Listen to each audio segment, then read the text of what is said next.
Rich, it's great to have you back here on the podcast. Thanks for joining us today. Thank you for having me. Always enjoy this.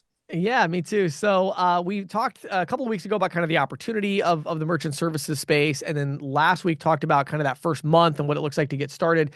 But what's really going to happen as an agent gets out in the field is they're going to face rejection. They're going to face that feeling of failure of like, man, I'm not very good at this. So what I was hoping you could do for us today is maybe break down what are the most common objections they're going to hear from merchants, and maybe a quick idea of how we handle those. And then also just that common feeling of like, no, I'm not really good at this yet, because they're not. They just started, and how you deal with that. So talk to us about rejection and objections today. Absolutely. Yes.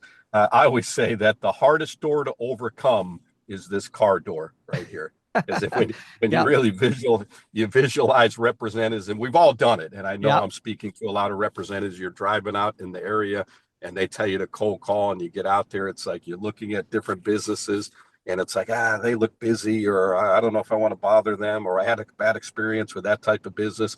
And all these things start racing through your mind with excuses. You develop excuse-itis.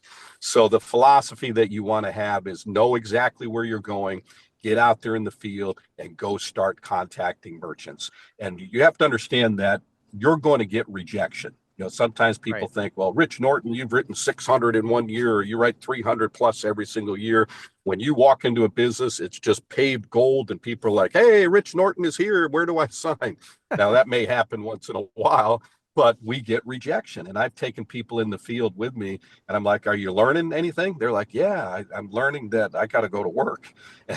And they understand that you're going to get Yeah. rejection when you go out Right. there. So you can't let that affect you. However, you do want to be different from every other representative that goes out in the field, because most people go out there and they got their pitch and they walk in. It's like, hey, I'm from merchant services. Do you got a statement? I've talked to a lot of representatives that that's the way they're trained. It's like walk in and get a statement and then tell them you're going to call them back. Well, immediately with that way of thinking, you've lost all your credibility, because you're basically saying, I have no idea what I'm doing. Just give me a statement. I'll send it to somebody else. We want the people to trust in us. I always say that the magic word when selling is you're helping people, but you're getting them to trust you. And that's a whole process. And I'm always amazed that we can go out in the field, meet someone for the very first time, and they say to you, James, I trust you enough that I'm giving you my whole life right now. I'm giving you my bank account, my social security. You know where I live, everything. You have access to everything. So Yeah. that takes a lot to be able to build that trust. And how do you do that? You get people to like you. You be genuine. You be sincere. You be enthusiastic. You believe in what you're doing. But instead of having the mentality of I'm here in the convincing business, I'm here to help people. And then we're going to get objections like, we hear people like you all the time come by. That's probably one of the biggest ones. Yeah, sure. We just got a call. We got a representative here last week, and most representatives are going to say, well, I'm different from everybody else. And their response is going to be, well, that's what the last guy said. Right. So what Right. we want to do is show that we're different. When Right. somebody says, hey, we get reps like you all the time, say, agree with them. Say, absolutely. Thank you for bringing that up, because, man, I've been doing this a long time. These people have come out of the woodworks. Tell me if this sounds familiar. They call you up on the phone, they come in, and what do they want to do? They want to look at your statement, right? Why do they want to look at your statement? Because they want to see how much you're paying, and then knock off a couple pennies off, and that's it. Does that sound familiar? So I'm developing a nice rapport with them, handling that objection, and then rather than saying I'm different from everybody else, I use a third person approach. This is what merchants love about us. I've been helping a ton of merchants. What they love about us, they love the fact that they're dealing with a solid company, A+ rated company. They love the fact that they meet us in person, and they love the fact that we're completely different from everybody else, or opposite from everybody else, because we don't need to look at a statement. We know how much you're paying. As a matter of fact, we show people our statements, which is completely opposite. Can you see why merchants love dealing with a company like us? Coming back with another question. So whenever we get an objection, we always want to welcome the objection. Never get Yeah. defensive. Never get angry over it, or even in your body language. Just welcome Right. that objection. Right. I'm glad you brought that up. That's Yeah. fantastic. Thank you for bringing that up. That's what everybody tells me.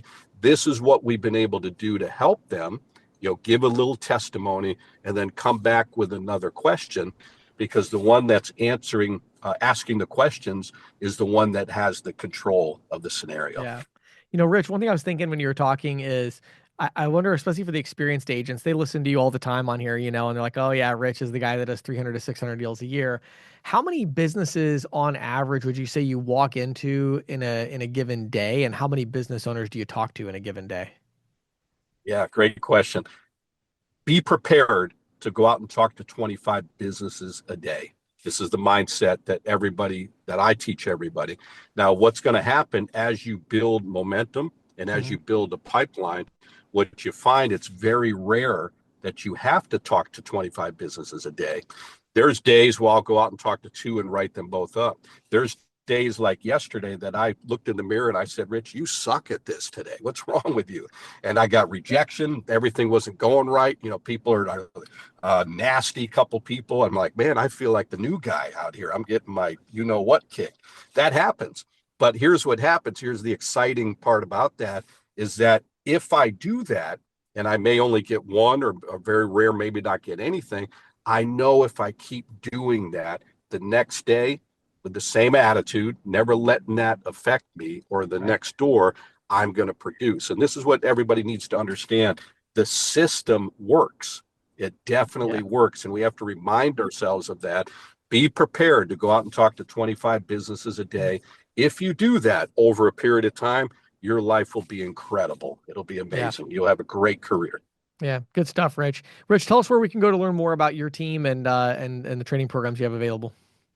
Absolutely. Give me a call at 904-434-4635. Love to talk with you. You can email, if you prefer, payrock, Payroc, Rich Norton at gmail.com. Thanks, Rich. Always a pleasure. Thank you. Appreciate you.